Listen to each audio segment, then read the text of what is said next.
Hi guys, and welcome to my channel, and in today's video we're going to be talking about Instagram and more importantly your bio and how to optimize your bio. Now you might be thinking, well, what do I need to optimize? So when you're creating a bio, you need to be in the mindset of turning a visitor into a follower. That is the purpose of an optimized bio. Also, you need to think of the mindset of how are you going to help your customer? How are you going to serve your customer? How are you going to answer their questions and solve their problems and tell them exactly what you do straight away so that they go, this is somebody I need to follow. I'm going to follow them. This also has the mindset of turning that visitor into a follower and then that follower into a lead or into a sales. Now, if you like this video and all the tips I'm going to give you now on how to optimize your bio, I'd be really grateful if you could share, like, and comment. If you go away after this video and optimize your bio, I would like to know, have any feedback, or if you have any questions, then please do DM me. I'd love to know how you get on. So let's start the video on how we optimize our bio. So the first thing we need to look at is the top left hand side is where you have your photo, your profile image. Now there's three types of accounts you can set up. You can set up a personal, a creator, or a company brand. So we're a company, so it makes sense for us to use our logo, our main brand. Now, if you're a personal or a creator, then you probably want to use an image of yourself. Now, my advice on that is make sure the image is high quality and make sure that it says what it does on the tin, right? Because when you create a story to your tribe, to your actual followers, that's the icon, the photo they will see. So you want it to have a little bit of clickbait that when they see it, that they will then click on it and find more about your stories. Also, you're obviously going to be on a lot of the different social platforms. So the profile photo you use here, keep it consistent with all your other social profile platforms. So our logo, our brand is used throughout our platforms, and it's also used on our website. We've also got the branding colors, the branding guidelines of our company as well. So it keeps it with that consistency. The next section is here. Now, this has different terminologies. I like to call it the headline because this is the first thing a visitor sees. Now, because we're a brand, we've made the decision to put our brand name first and then our two main services, which is web design and e-commerce. We do other services, but we talk about those later on in our value statement or our expert positioning. Here, we don't want to make it too noisy. We want it easy for the visitor to read so they know straight away what we do. We've also made the decision to use hashtags. Now, there's a little bit of debate on there whether these work or don't work. Try it out for yourselves. We've decided to stick with hashtags, but sometimes you could use a pipe delimiter to make it easy to read, and sometimes you can put a real hook statement. My only advice on that would be to keep it short and skimmable. Remember, you want that visitor to understand straight away what you do. Now, this section here is called your category. Now, we've chosen to keep our category visible because it's what we do. We are an internet company. So for us, it makes sense. Now, if a category doesn't fit you, or you might take the opinion it takes away some of this key real estate, you can make it so it's not visible. This will give you more space here for your value statement and your expert positioning. So what have we done on our value statement and expert positioning? Here is our second killer headline. So more traffic, leads and sales. That's what we do for our clients. We create more traffic, more leads and more sales.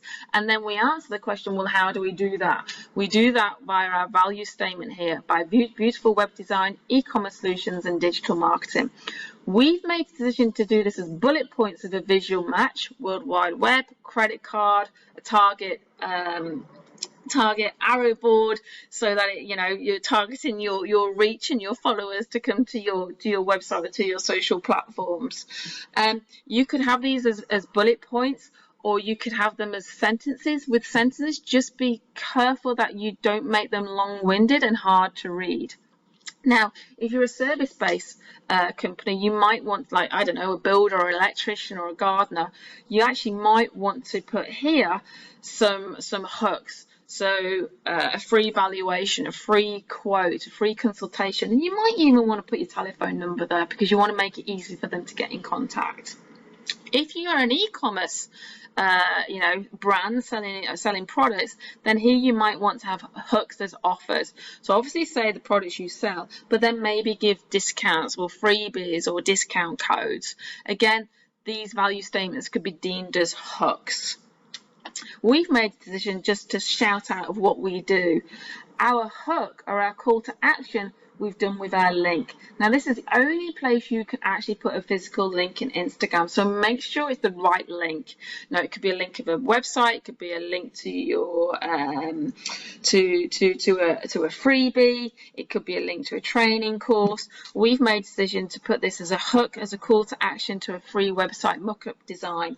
So we've said what we do, and now we're giving value back by offering to our visitors, who we hope will become followers, a free mock-up design. Now, this is obviously visual on a laptop, on a desktop. If you're on a mobile, what you'd also want to set up if you've got an e-commerce shop is really 100% the view shop button here. So then you take your visitors, your followers to your e-commerce solution so that they're going to buy.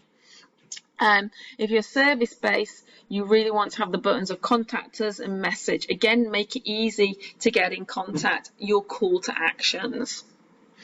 Then the final section here, these are called your story highlights. Now, the way I see these is like a category on a website. You need to categorize these of what you do, your social proof, what you offer, whether you've got great customer feedback, whether you want to give out inspirational quotes. These are decisions of what you do. Stories last for 24 hours. They're seen to your tribe. And when you create a story, you can save it in one of these highlights. Now, one thing to note, when you save a story into highlight, that latest highlight goes to the front. So it's really good etiquette to keep these up to date. If you've got lots of old stories, then do a purge every 2 to 3 months, get rid of the old stories, so then the recent stories are there straight away. Because what they do say is when a visitor lands on your bio, the two things they look at is, first of all, read your value statement and then check out some of your stories to see who you are, your social proof, what you do, are you likable and approachable. So keeping these up to date really is a must. Don't keep them stagnant. From a design perspective, follow the process of a visual match and a word connect. The visual match here is that we've got a visual match for web design, a mouse, inspiration as quotes, customer love as a love heart, podcast as a microphone of a podcast, and e-commerce as a shopping cart. These are visual match with a word connect underneath. In conjunction with our main branding, our assets of our main brand guidelines. So these are our guidelines with a background which follows through to all our social media platforms and our website. Again, the reason why you want to do this is because you want to make it subliminal so that when they do see you on your other platforms, they know who you are and they can connect to you. That's really it on how you optimize your bio. Later on, this is more discussing of your grid and how you can optimize your grid, which I'll talk about in another video. So just to summarize here on how to do a bio optimization, make sure you've got a high quality logo, make sure you've got your killer headlines, and make sure you've got your value statement, answer questions and solve problems, and finally have that link of your offers and call to actions. If you found this video useful, then please do like, share and comment. I'd love to have any feedback if you go and execute any of these tips and techniques. Remember, anything with digital marketing, you have to test it, measure it and tweak it. Test it, measure it and tweak it to make it what works for you. We're all different, right? We can follow these techniques, but we need to find what fits us. So please don't forget to test, measure and tweak.